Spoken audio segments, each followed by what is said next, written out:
काली देखा काली राज्यर अधिकांश स्थान हल्का मध्यम वर्षा रही संभावना रही। मयूरभंज केउंझर जिले में प्रबल अति प्रबल वर्षा गोटे कि दुटे स्थान होबार संभावना रही। सहित बालेश्वर भद्रक जाजपुर ढेंकानाल अनुगुल देवगढ़ सुंदरगढ़ जिले में सुंदरगढ़ जिला एवं साउथ ओडिशार नवरंगपुर नुआपड़ा कोरापुट मालकानगिरी कलाहांडी कंधमाल रायगड़ा गजपति गंजाम जिले में गोटे कि दुटे स्थान में प्रबल वर्षा होबार संभावना रही। बिजुली घड़घड़ी सहित घड़घड़ी समय बिजुली घड़घड़ी समय झटका पवन 30 ରୁ 40 किलोमीटर पर आवर रही संभावना रही। 7 तारिख में राज्य में अनेक स्थान में हल्का मध्यम वर्षा रही संभावना रही। सहित प्रबल वर्षा गोटे कि दुटा स्थान रही संभावना रही।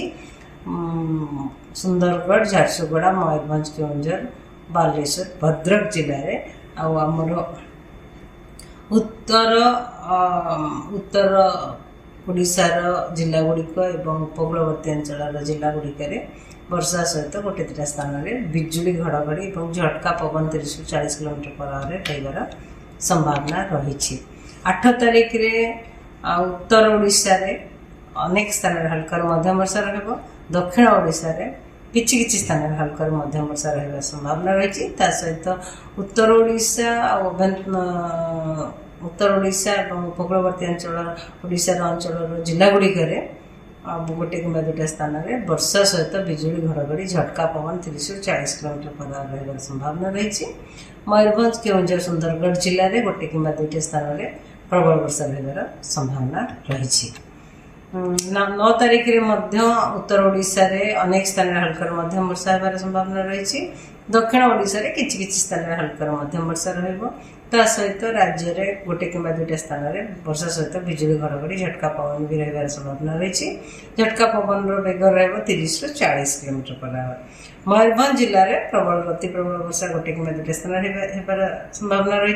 सहित सुंदरगढ़ केउंझर ढेंकानाल जाजपुर गंजाम गजपति एवं रायगड़ा जिले में गोटे कि दुटे स्थान में प्रबल वर्षा होबार संभावना रही। 10 तारिख में उत्तर ओडिशार जिला गुड़िक अनेक स्थान हल्का मध्यम वर्षा रहिंतु दक्षिण ओडिशार जिला गुड़िक किछि किछि स्थान हल्का मध्यम वर्षा रही संभावना रही। सहित मयूरभंज केउंझर जिले में गोटे कि दुटे स्थान में प्रबल वर्षा होबार संभावना रही। पागर स्थिति मोस्टली सामान रहिबो 11 तारिख में। धन्यवाद।